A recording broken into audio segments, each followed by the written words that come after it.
senhor falou em Segunda Guerra Mundial. Sim.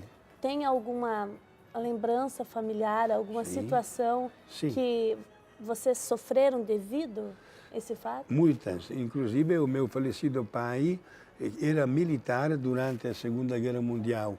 E quando a Itália se revoltou contra Hitler, Hitler, para enfraquecer a Itália, carregou para os campos de extermínio da Alemanha e da Polônia milhares e milhares de militares. Inclusive seu pai. Meu pai fez uma experiência duríssima dos últimos 6 meses da guerra no campo de extermínio de Auschwitz, o mais tristemente famoso. Nossa, então o Padre Guido tem uma história aí, desde bebê, sofrida. Sim. Porque eu e, quem sabe, muitos de nós conhecem essa realidade da Segunda Guerra por ouvir falar, pela história, mas o senhor viveu na pele, então, sua família. Exato. Inclusive, eu nasci logo após que o pai conseguiu voltar vivo de lá.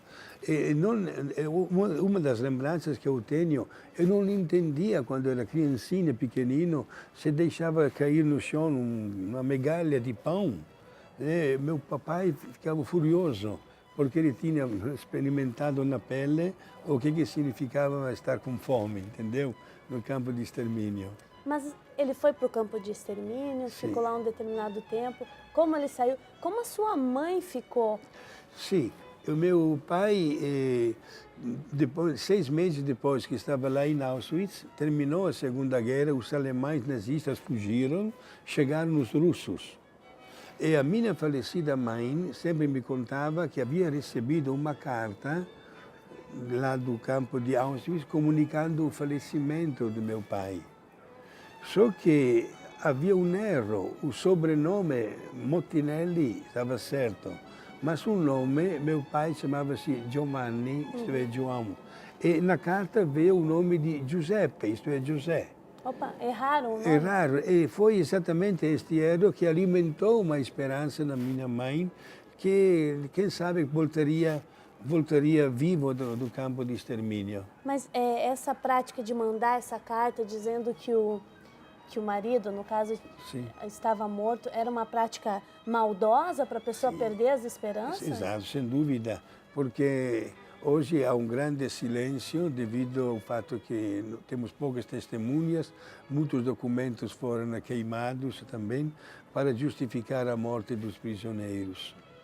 Entendeu? Por isso, mandavam carta comunicando, não existe, dizendo, inclusive, faleceu por uma doença, quando, na verdade, não tinha nada. Eu lembro, dizia minha mãe, que quando meu pai voltou da guerra... Era isso que eu estava imaginando. Exato. E a minha irmã, que já estava com 4 aninhos, ele não reconheceu que era sua filha. Porque ela cresceu enquanto ele estava? Não, porque as atrocidades pelas quais ele passou no campo de extermínio mexeram também com a cabeça, com os horrores que ele via todos os dias. Ele precisou de uma terapia para se readaptar e começar a lembrar as coisas.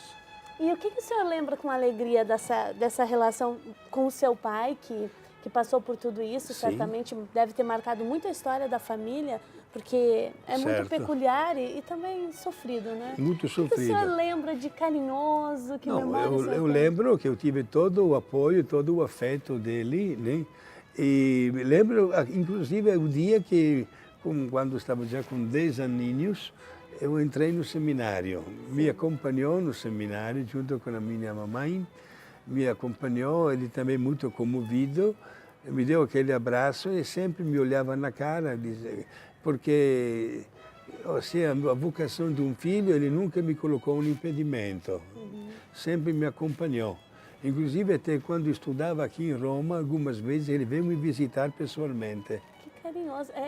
Milão e Roma é próximo? Como é que São 600 quilômetros. Hoje, Vapete, hoje temos até os trens balas. Mas antigamente era mais difícil. Era uma noite inteira de viagem para poder chegar aqui.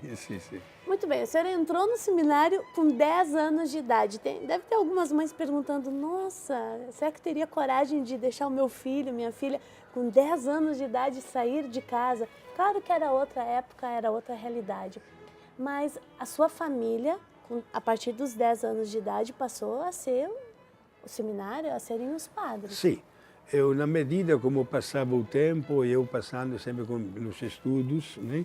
Fiz todos os estudos e comecei a amadurecer também a respeito do que eu queria na vida. E comecei a identificar-me mais ainda com um estilo de vida sacerdotal missionária.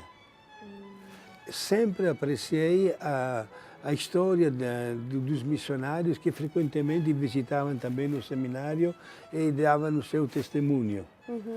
Por isso, quando no começo dos estudos de teologia foi feita uma proposta a respeito de alguém de nós que quisesse um dia ir para os Estados Unidos, eu pensei e depois me apresentei como voluntário. Padre, para as famílias que estão nos vendo, que têm filhos pequenos, é óbvio que atualmente é outra realidade e nem a própria igreja aceita mais crianças com 10 anos de idade no seminário, certo. Porque se avançou no tempo, na história, é um outro momento até de maturidade humana. Mas eu acho que tem um detalhe na sua fala que é muito significativo. O senhor fez a sua catequese na família. Sim. E a igreja, nos seus documentos, ressalta que a família é a primeira igreja. É a igreja doméstica. Doméstica, como é chamada, né? Padre, mesmo hoje em dia, esse valor de formando a criança para que nos valores humanos e no futuro ela saiba o que ela quer ser, ainda prevalece. Sim.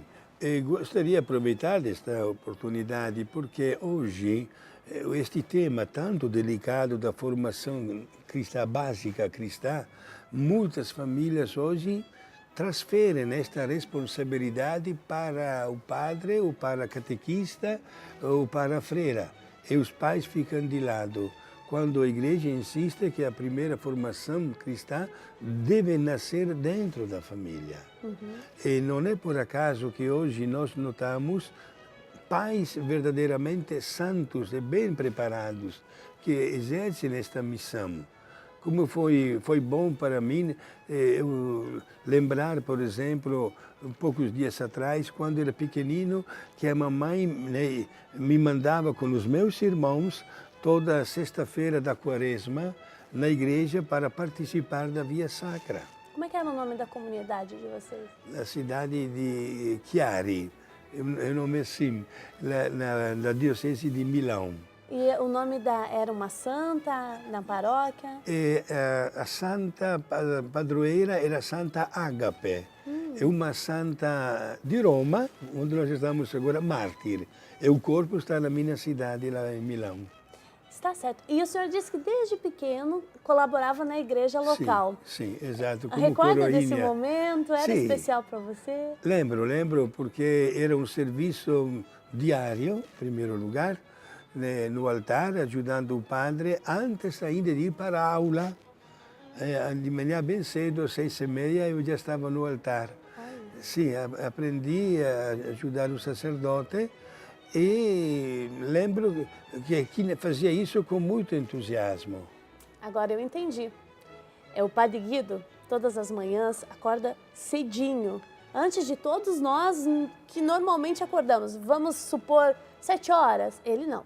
Às 6 da manhã ele está de pé, com os paramentos litúrgicos, e mesmo não estando numa comunidade, porque tem outros trabalhos para realizar, celebra a missa diariamente.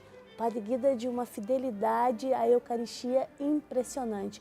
E a nossa equipe, a equipe do Eclésia, pôde presenciar isso porque nós participamos. No lugar onde ele estava até dormindo, no hotel, né, Padre? O senhor organizou e a gente celebrou. Essa fidelidade, esse amor à Eucaristia, vem desde a sua infância? Acho que sim. Aliás, eu vou dizer que é o ponto básico que alimenta a vida de qualquer sacerdote. Ai de mim se não tivesse esta grande força que é gerada pela Eucaristia, como também é alimentada pela devoção a Nossa Senhora. O meu dia não seria bom, falta alguma coisa. E eu dou a prioridade absoluta por isso, como a senhora bem falou, se tantas vezes por motivo de força maior tenho que enfrentar uma viagem e o ônibus de manhã bem cedo, meio antes de ir na rodoviária, eu já rezei a minha missa. Não fico nenhum dia sem celebrar. Nós podemos conhecer um pouco da origem do Padre Guido e no próximo bloco nós vamos conversar esse Padre Guido que cresceu, se formou, recebeu uma formação muito sólida e se tornou, como eu posso explicar, mestre ou doutor em causas de beatificações. Fora isso, ele é um pianista de mão cheia, como a gente já presenciou no início do nosso programa. E tem um outro detalhe, tem uma outra especialidade deles que eu só vou contar depois. Até mais. Wolfgang Amadeus Mozart, um grande músico austríaco, também não quis ficar de lado quando tratou-se de compor uma música para o menino Deus, o menino Jesus. Ouvimos uma música muito bonita com o título Fala Mais Devagar. Como se fosse Nossa Senhora dizer para São José, não atrapalhe o descanso do menino Jesus. De Wolfgang Amadeus Mozart, Fala Mais Devagar.